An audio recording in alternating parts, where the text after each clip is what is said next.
안녕하세요. 성경 이야기를 전하는 샘물입니다.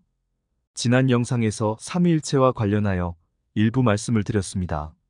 삼위는 성부, 성자, 성령이 아니고 성부, 성자, 성도라는 것과 일체, 즉 하나됨의 의미가 무엇인가를 말씀드렸습니다. 그것은 하나님의 뜻을 이루어드리는 서로 사랑하는 관계라는 것이었습니다. 그 영상은 아래 더보기를 보시기 바랍니다. 이번 영상에서는 삼위일체가 왜 등장했는지에 대해 말씀드리고자 합니다. 삼위일체는 유대교와의 관계에서 만들어졌습니다. 유대교에서는 유일신을 주장합니다. 그 이유는 하나님께서 하신 말씀 때문입니다. 이스라엘의 왕인 여호와, 이스라엘의 구속자인 만군의 여호와가 말하노라. 나는 처음이요, 나는 마지막이라. 나 외에 다른 신이 없느니라. 그런데 하나님은 또 이런 말씀도 하셨습니다. 너는 나 외에는 다른 신들을 내게 있게 말지니라. 너를 위하여 새긴 우상을 만들지 말고 또 위로 하늘에 있는 것이나 아래로 땅에 있는 것이나 땅 아래 물속에 있는 것에 아무 형상이든지 만들지 말며. 그래서 하나님은 다른 신들을 우상이라고 하셨습니다. 구약시대에는 하나님께서 다른 신에 대해 알려주신 바가 없었습니다. 오로지 신은 당신뿐이며 그 외에 사람들이 신이라고 섬기는 것들은 모두 사람의 손으로 만든 우상에 불과하다고 하신 것입니다. 그래서 유대교인들은 여호와 한 분만 신이라고 여기게 되었습니다. 그러다 예수님께서 오셔서 자신이 하나님의 아들이라고 주장했습니다. 예수님은 유대인들에게 붙들리셔서 신문을 받으실 때 다음과 같은 말씀을 하셨습니다. 예수께서 잠잠하시거늘 대제사장이 가로되 내가 너로 살아계신 하나님께 맹세하게 하노니 네가 하나님의 아들 그리스도인지 우리에게 말하라. 예수께서 가라사대 네가 말하였느니라. 그러나 내가 너희에게 이르노니 이후에 인자가 권능의 우편에 앉은 것과 하늘 구름을 타고 오는 것을 너희가 보리라 하시니 그 결과 그는 유대인들에게 사형 언도를 받았고 빌라도의 허락하에 십자가에 달리셨습니다. 그러나 그는 부활하셨고 그의 제자들에게 하나님의 아들로 인정을 받게 되셨습니다. 예수님은 자신이 하늘에서 왔다는 증거가 부활이라고 하셨습니다. 예수께서 대답하여 가라사대 악하고 음란한 세대가 표적을 구하나 선지자 요나의 표적밖에는 보일 표적이 없느니라. 요나가 밤낮 사흘을 큰 물고기 뱃속에 있었던 것 같이 인자도 밤낮 사흘을 땅 속에 있으리라. 이 말씀대로 예수님은 십자가 위에서 죽으시고 사흘 만에 부활하셨습니다. 이것을 본 제자들이 그의 부활을 세상에 전하였고 기독교가 만들어졌습니다. 유대인들 입장에서는 이해할 수 없는 일이었습니다. 하나님은 유일하신데 어떻게 아들이 있을 수 있다는 말입니까? 기독교인들은 이 질문에 답을 해야 했습니다. 그래서 시간이 지나면서 삼위일체의 개념이 서서히 등장하게 되었습니다. 그러다 197년에 터툴리아누스가 삼위일체라는 용어를 만들었습니다.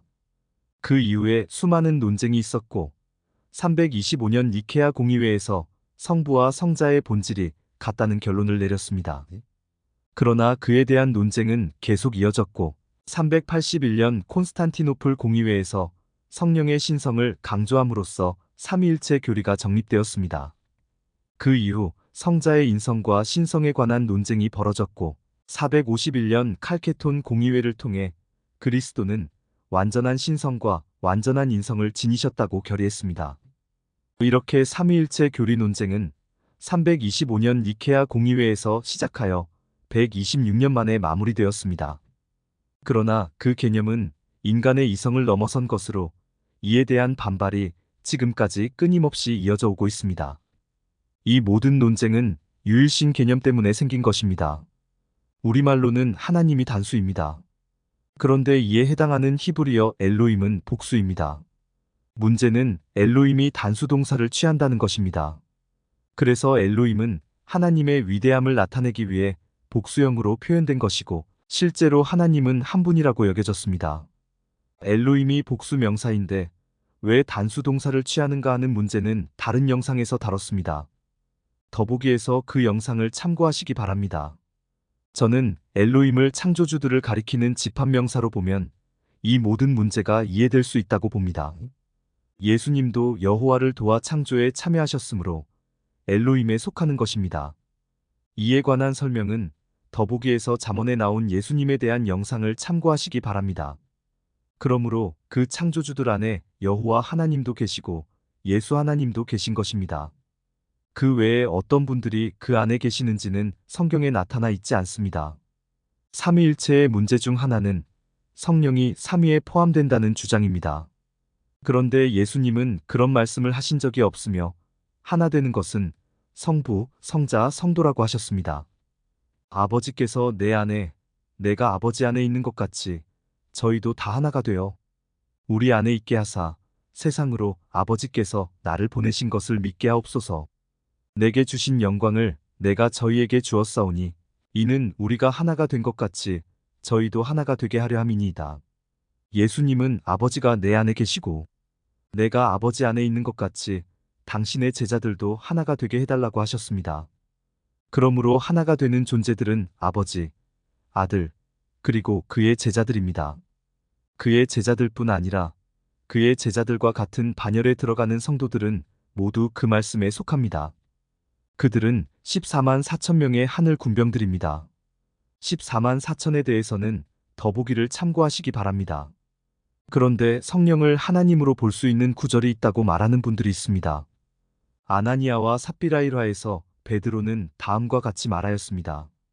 베드로가 가로되 아나니아야 어찌하여 사단이 내 마음에 가득하여 네가 성령을 속이고 땅값 얼마를 감추었느냐? 땅이 그대로 있을 때에는 내 땅이 아니며 판 후에도 내 임의로 할 수가 없더냐? 어찌하여 이 일을 내 마음에 두었느냐? 사람에게 거짓말한 것이 아니요 하나님께로다. 베드로는 아나니아가 성령을 속인 것을 하나님께 거짓말한 것이라고 하였습니다. 그래서 성령이 하나님이라고 주장하는 것입니다. 이것은 베드로의 말을 지나치게 문자적으로 해석한 것입니다. 성령이 하나님께서 보내신 영이므로 성령을 속인 것은 하나님께 거짓말한 것이 됩니다. 베드로의 말은 그런 의미로 이해할 수 있습니다. 그러므로 성령을 하나님과 동등하다고 여길 이유는 없습니다. 정리를 하겠습니다. 삼위일체는 유일신에 대한 유대인들의 오해 때문에 기독교인들이 이에 대응하기 위해 만든 교리입니다. 기독교인들은 예수님을 하나님의 아들로 믿기 때문에 유일신의 개념을 변경해야 했습니다. 그래서 성부도 하나님이고 성자도 하나님이라고 주장하게 된 것입니다. 그런데 하나님으로 번역된 엘로힘은 복수명사이며 창조주들을 한 단체로 나타낸 단어로 생각할 수 있습니다. 이렇게 본다면 엘로힘, 즉 하나님 안에 성부도 성자도 들어간다고 말할 수 있습니다. 끝까지 시청해 주셔서 감사합니다.